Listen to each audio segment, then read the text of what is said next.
Living in Scotland, we've just been told that the restrictions and lockdown are likely to last until well into February. It's a hard time to get through. One of the things we've done to try and help us to get through each day is we've walked every day. In fact, we've walked a lot every day within whatever the restrictions allow us. So in the time since the first lockdown on March the 23rd up until the end of 2020, we had walked from Aberdeen to Land's End to London and back to Aberdeen. The trainers that I've been wearing are pretty worn out because we've done a lot of walking. Walking's good for you. We're told for all kinds of reasons walking is a good thing to do. It reduces stress, it helps to prevent heart disease, apparently it encourages creativity, it helps with healthy sleep patterns, although sometimes I'm not sure about that. There's even an improvement in complexion if you're out in the open air. And apparently also it de-stresses relationships. All kinds of reasons for walking.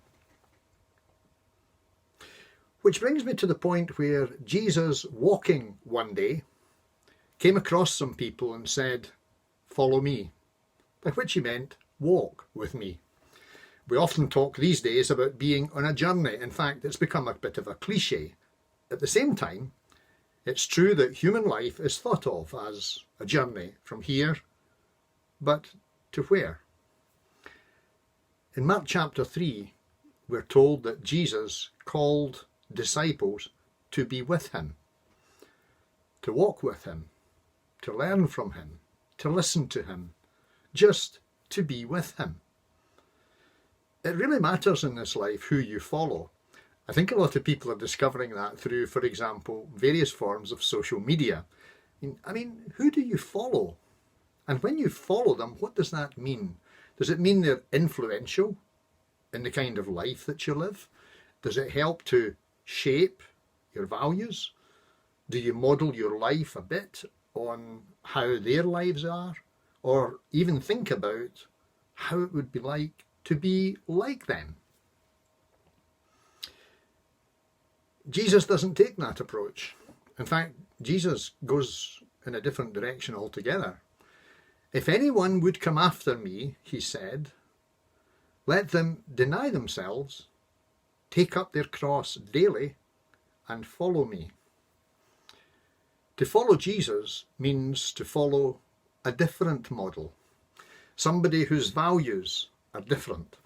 Someone whose commands are to be obeyed. So, for example, if you follow Jesus, then you listen to some of his words like, "The last shall be first, and the first shall be last." Or, if someone slaps you on one side of the face, turn the other side. They can slap it as well. Go a second mile if somebody forces you to walk 1 mile. The servant is not greater than his boss. And here's a good one.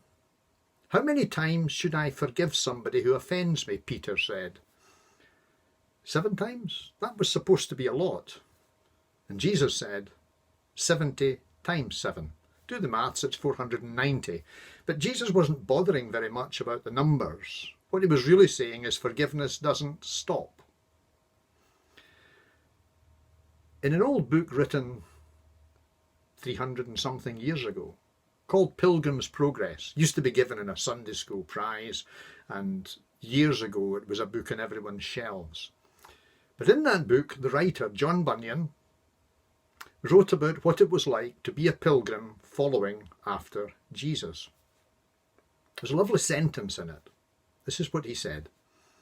"I have loved to hear my Lord spoken of, and wherever I have seen his footprints in the earth, there I have coveted to set my own." So, daily walking's good for you. Now, your daily walk can be routine or boring, depending on whether you pay attention and depending on your reasons for doing it. But when you walk with Jesus in your life, it's a kind of mixture of an adventure, a mystery, a story, your biography. It's all of these together. And in a sense, when you walk with Jesus, well, You boldly go where you haven't gone before. A group of Christians, the Anabaptists, somewhere in Central Europe in the 17th century, had a lovely way of talking of what it meant to be a Christian. This is what they talked about. They talked about faithfully following after Jesus. Walking's good for you. Walking with Jesus is even better.